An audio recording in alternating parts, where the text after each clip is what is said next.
কামরান পতিতালয় দেখেন, পতিতালয়ের মহিলা, দাউকান্দি কলেজের পল্লীর মহিলা অনেক কয়জনকে মারলো।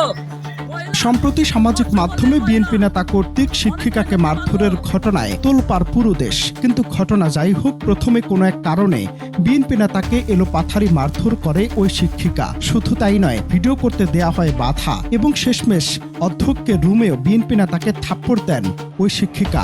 এরপরে নিজের নিয়ন্ত্রণ হারান বিএনপি নেতা এবং শিক্ষিকাকে করেন জুতা পেটা। এবার প্রশ্ন হলো, কেনই বা প্রথমে বিএনপি নেতাকে মারধর করলেন সেই শিক্ষিকা, আবার কেনই বা পরে সেই শিক্ষিকাকে জুতা পেটা করলেন বিএনপি নেতা, তা নিয়ে আছে ধোঁয়াশা। তবে প্রশ্ন অনেক।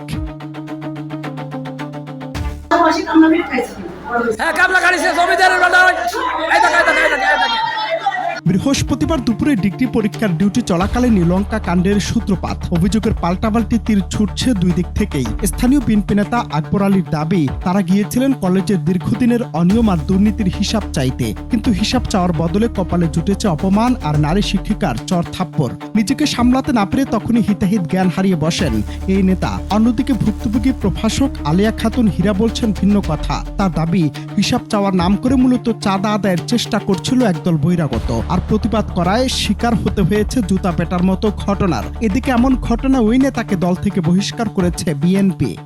এটা তার ব্যক্তিগত আচরণ হতে পারে, কিন্তু আমি তাকে অন্য সেটা আমি ডকুমেন্টারি আমি দেখিনি। না, আমার বিষয় ওইভাবে আসেনি। তবে আমি এইটুকু জানি, আমার কাছে এরকমই আছে যে পরীক্ষা কমিটির সদস্য নিয়ে আমি বলছি যাকে দিলে সুষ্ঠুভাবে হয় আমি দেখে করছি। আমি এর আগেও ওই কলেজে পরীক্ষা কমিটির সদস্য নিয়ে আমি এখানে আসার আগেও নানা অবজেকশন আমি শুনেছি। কথা কাটাকাটি থেকে মুহূর্তে পরিস্থিতি মোড় নেয় সহিংসতায়। অভিযোগ উঠেছে শুধু ব্যক্তিগত আক্রমণই নয়, স্থানীয় আরও কিছু নেতাকর্মী মিলে কলেজে ব্যাপক ভাঙচুর চালায়। এতে অধ্যক্ষ, নারী শিক্ষক সহ অন্তত 5 জন আহত হয়েছেন বলে দাবি করছে কলেজ কর্তৃপক্ষ। তবে ঘটনায় পুলিশ বলছে এখন অবধি কোনো অভিযোগ পাওয়া যায়নি। যদি অভিযোগ পাওয়া যায় তাহলে তদন্তপূর্বক নেওয়া হবে সকল ধরনের আইনি ব্যবস্থা। এখন পর্যন্ত কোনো অভিযোগ পাওয়া যায়নি। অভিযোগ পেলে আইনগত ব্যবস্থা নেওয়া হবে। এই বিষয়ে তদন্ত চলছে। তদন্ত করে আমরা আইনগত ব্যবস্থা নেব। অনন্ত হাসান মাসুদ, বাংলা টিভি।